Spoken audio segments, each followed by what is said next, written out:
Salam, hər vaxtınız xeyirli, gününüz uğurlu olsun. Dəyərli izləyicilərim, xoş gördük sizləri. Gördüyünüz bu möhtəşəm görüntü leoparlı peçenyadır. Az ərzaqla tez başa gələn çox dadlı leopar desenli peçenya hazırlayacağım bugün. Bunu necə hazırlayacağım? Əgər bu sizə də maraqlıdırsa, buyurun izləyin.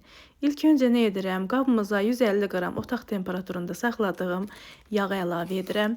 Üzərinə 1 stəkan pudra şəkər, 1 paket vanil əlavə edib bunları yavaş-yavaş qarışdırıram.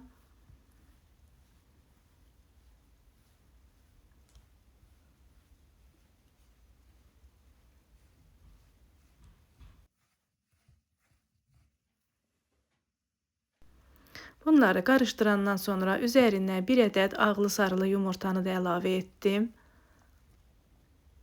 Və 3 stəkan unu əliyərək əlavə edirəm.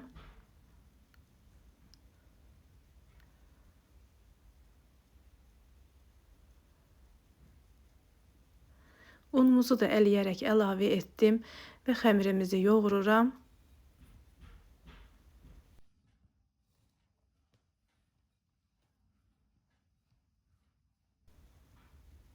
Əziyyətə dəyər verən, videolarımı izləyən, bəyənən, şərhlər yazan hər kəsə öncədən təşəkkür edirəm.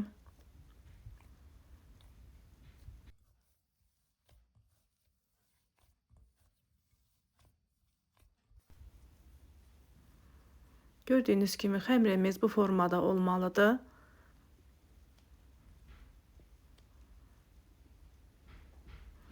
Qeyd edim ki, xəmirimizə qabartma tozu əlavə etmədim və dərhal keçirəm peçenyalarımızı hazırlamağa. 2 ədəd mandarin böyüklüyündə kəsirəm xəmirimizdən. Birinin üzərinə yarım qaşıq, birinin üzərinə 1 qaşıq kakaonu əlavə edib bunları qarışdırıram.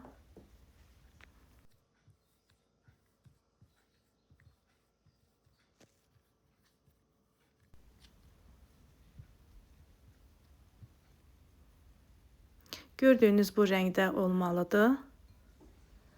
Biri tünd, biri açıq rəngdə.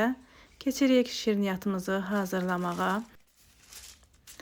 Xəmirimizi kağızın üzərində yayacağım. Çünki yağlı olduğu üçün taxtanın üzərində yaya bilmərəm. Yapışsa qoparmaq olmayacaq. Ona görə də daha rahat olsun deyə kağızın üzərində yayıram.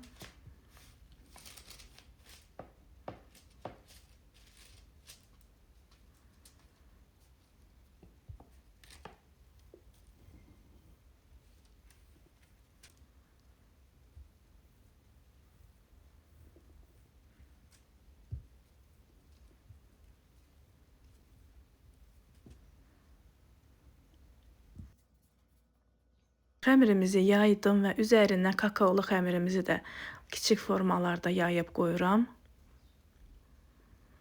Çox maraqlı görüntüsü olur.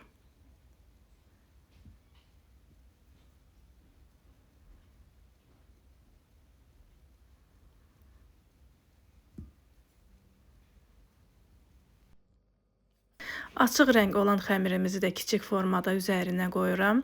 Qeyd edim ki, üstdəki rəngimiz biraz kiçik formada qoyulmalıdır ki, altdakinin üzərini örtməsin. Yayılarkən hər iki rəng açıq-aydın görünsün.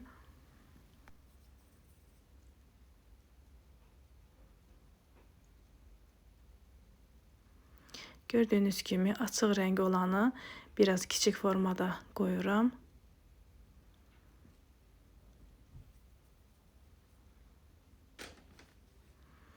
Hamısını əlavə etdim və üzərinə yenidən kağız sərib bunu yavaş-yavaş yayıram.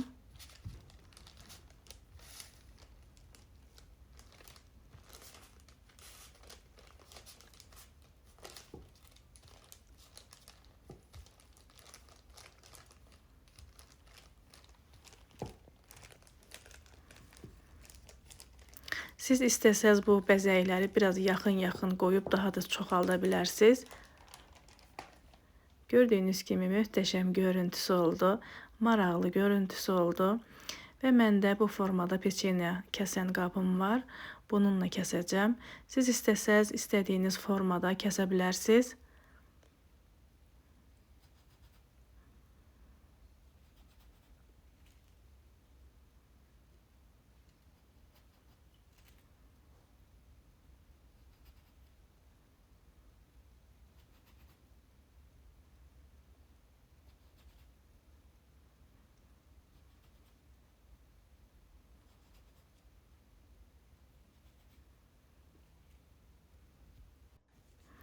Gördüyünüz kimi hamısını eyni qayda ilə kəsdim və bunları yavaş-yavaş soba listinə düzürəm.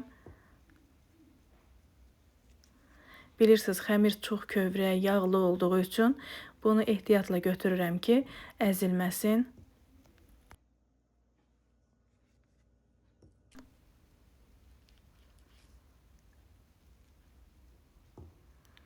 Görüntüsünü görürsünüz, necə möhtəşəmdir, necə maraqlı bir görüntü oldu. Xəmirimizin kənarlarını da bu formada toplayıb yenə də yayıram. Siz istəsəz bunu hamısını götürüb yumurlayıb da yaya bilərsiniz. Sadəcə mən bu formada etdim ki, qarışmasın, daha maraqlı görüntüsü olsun.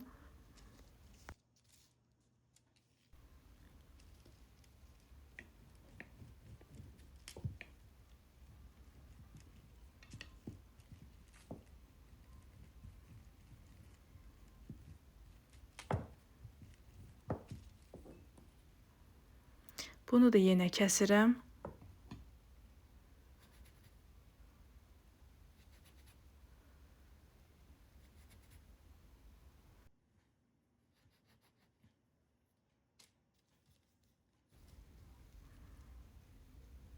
Gördüyünüz kimi bunun da maraqlı görüntüsü oldu.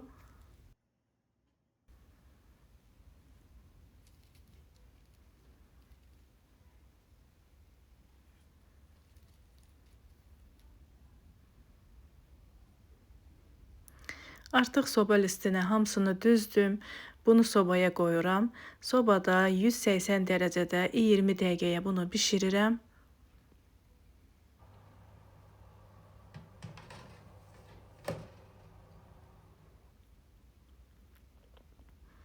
Artıq bişdi. Gördüyünüz kimi rəngləri də dəyişib.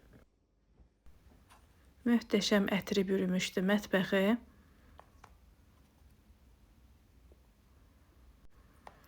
Alt hissələrini də sizə necə bişdiyini göstərdim. Gördüyünüz bu möhtəşəm görüntü, möhtəşəm dad hazır oldu. Bəli, dəyərli izləyicilərimiz, bir faydalı videonun daha sonuna gəldik. Paylaşdığım videolar kimlərəsə fayda olursa, videolarımı izləyərkən bəyənməyi unutmayın. Hazırlayacaq olan hər kəsə nuş olsun. Hələlik bu qədər, sağ olun. Allah'a əmanət olun.